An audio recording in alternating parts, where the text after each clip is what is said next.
So hi everyone, welcome to a new video. आज की video में हम स्टार्ट करने वाले हैं बायोलॉजी के fourth chapter principle of inheritance and genetics के। सो स्टार्ट करते हैं आज के वीडियो विथ नॉर्मल डेफिनेशंस के बारे में। नॉर्मल डेफिनेशंस क्या है, जैसे हेरिडिटी के बारे में बात करेंगे तो transfer of character from one generation to another, उसे हेरिडिटी कहते हैं।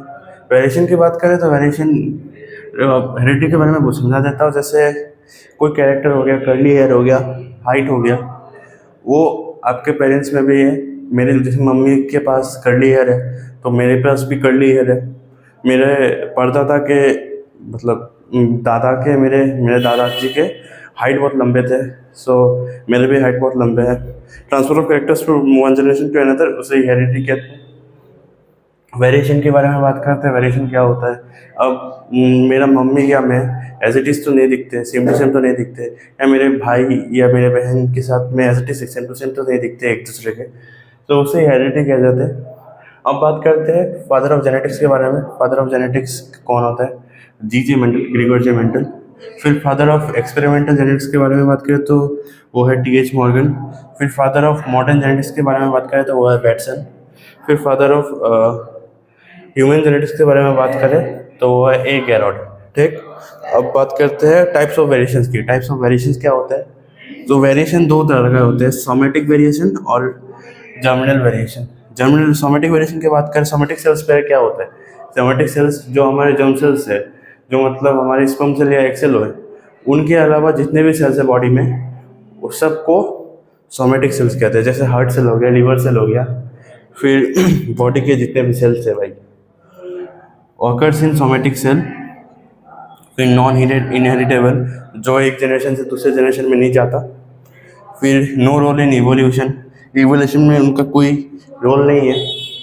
फिर सोमेटिक सेल बोला है इनिशियल एक्सेप्ट स्पर्म और एक्सेल। फिर जर्मिनल वेरिएशन के बारे में बात करते हैं। जर्मिनल वेरिएशन वो जर्म सेल में होता है, वही स्पर्म सेल एंड एक्सेल में होता है। इनहेरिटेबल होता है, एक जनरेशन से दूसरे जनरेशन में जाता है रिप्रोडक्शन के थ्रू। फिर plays role in evolution, evolution में खास रोल प्ले करता है।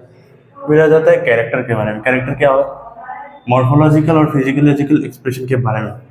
मॉर्फोलॉजी, बाहर से किसे दिख रहे हो, आप कितने लंबे हो, आपका हाइट, आपका आई कलर, आपका हेयर कर्ली हेयर है, किसी का स्मूथ होता है, प्लेन होता है, तो उसे बाहर से जो दिखने में लगता है उसे कैरेक्टर कहते हैं। फिर ट्रेट के बारे में बात करें, ट्रेट क्या है? Trait different forms of character. अब हाइट में भी बहुत कुछ है, आई कलर में भी बहुत कुछ है, सो उसे कहते हैं ट्रेट। अब हाइट में कोई लंबा हो सकता है तो कोई नाटा हो सकता है, आई कलर में किसी का ब्राउन, किसी का ब्लू, उसे कहते हैं ट्रेट। फैक्टर या जीन के बारे में बात करते हैं।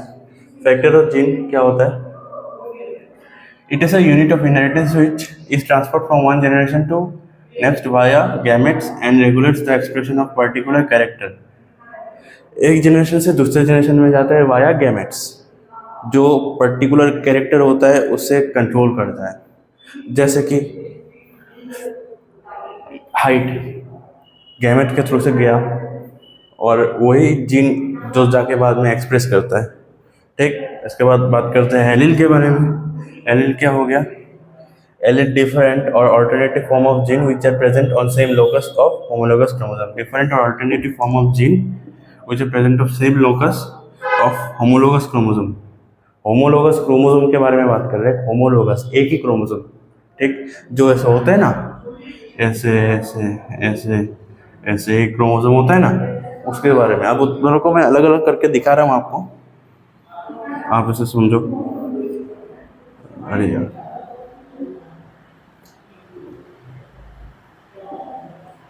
ये एक क्रोमोसोम हो गया, दूसरा और एक ले लेते हैं, ये अरे इसको पकड़ लेते, capital T small T, capital T small T.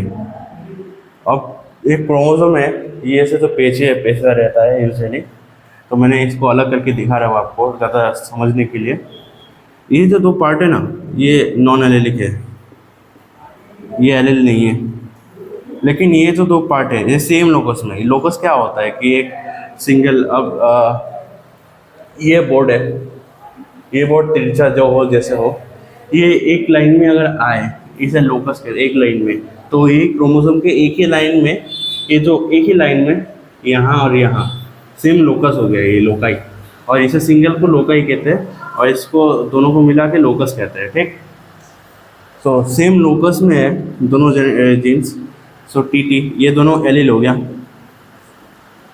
ठीक, अब बात करते हैं, इसको पकड़ लेते हैं जैसे eye colour, eye colour capital C small C, small C capital C, अब ये एलिल हो गया। ठीक, तो एक एलिल यहाँ है, जैसे कैपिटल सी पकड़ लेते हैं आई कलर के ब्राउन, ये दोनों एलिल हो गया। ये कैपिटल सी और ये कैपिटल सी एलिल हो गया, लेकिन ये स्मॉल सी और कैपिटल सी नॉन एलिलिक। लेकिन बात सुनो, ये और ये नॉन एलिलिक है। क्यों भाई? अलग क्रोमोसोम है ना। ये आपका आई कलर कंट्रोल कर रहा है, दूसरे क्रोमोसोम में है। ये आपका हाइट कंट्रोल कर रहा है, इसको आप कैसे कंपेयर कर रहे हो? ये दोनों अलग हो गए ना। अगर एक सेम क्रोमोसोम में रहता है, सपोज यही रह रहा है, ये आई कलर का क्रोमोसोम है, तो भाई सेम लोकस तो नहीं है ना, वही तो है ना, इसे कहते हैं। समझ गए नॉन एलिलिक और एलिलिक के बारे में। बात करते हैं नेक्स्ट के बारे में। अब बात करते हैं इसके बारे में होमोजाइगस लास्ट 4 डेफिनेशन है। इसके बाद मेंडलिज्म के बारे में बात करेंगे नेक्स्ट लेक्चर में। ठीक, मेंडलिज्म अभी आप अगर स्टार्ट करने जाए तो वो जाएगा 1 घंटा, इसलिए मैं सोच रहा हूँ कि नेक्स्ट लेक्चर में मेंडलिज्म के बारे में बात करेंगे। तो पहले बात कर लेते हैं 4 चीज़ों के बारे में, होमोजाइगस, हेटेरोजाइगस, फेनोटाइप और जेनोटाइप के बारे में क्या होता है।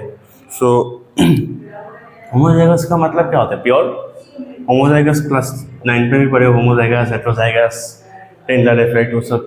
सो होमोजाइगस क्या होता है? प्योर। प्योर क्या है? Presence of similar allele, similar type के एलिल और particular character in a diploid organism, उसको कहते हैं होमोजाइगस। होमोजाइगस जैसे capital T capital T, capital T capital T, या स्मॉल टी, ये हो गया homozygous, pure form of any gene.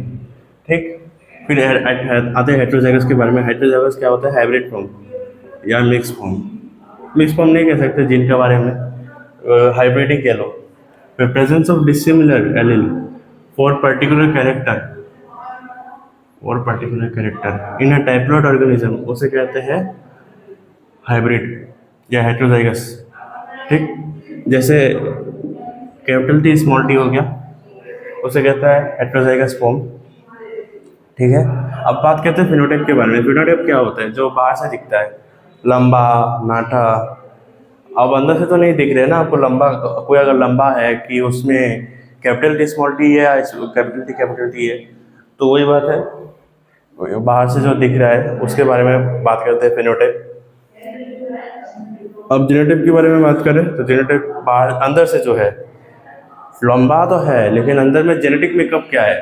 वो कैपिटल टी स्मॉल टी है, कैपिटल टी है, उसे कहते हैं जीनोटाइप। अंदर का जेनेटिक मटेरियल, जेनेटिक टाइप क्या है या जेनेटिक एक्चुअली में क्या है, कैपिटल टी स्मॉल टी क्या है, उसे कहते हैं जीनोटाइप के बारे में। सो आज के वीडियो के लिए इतना ही। मेंडलिज्म स्टार्ट करने गया जाऊंगा तो बिन बात का 1 घंटा जाएगा, तो मैं सोच रहा हूँ कि अगले ही क्लास में ये सब कराऊँ एक साथ। सो आज के लिए बस इतना ही रहने देते। ठीक, thank you very much. Like और सब्सक्राइब जरूर करना यार। 3 बार रिकॉर्ड करने का कोशिश किया, 2 बार ब्लर गया है, अब जाके रिकॉर्ड हुआ है।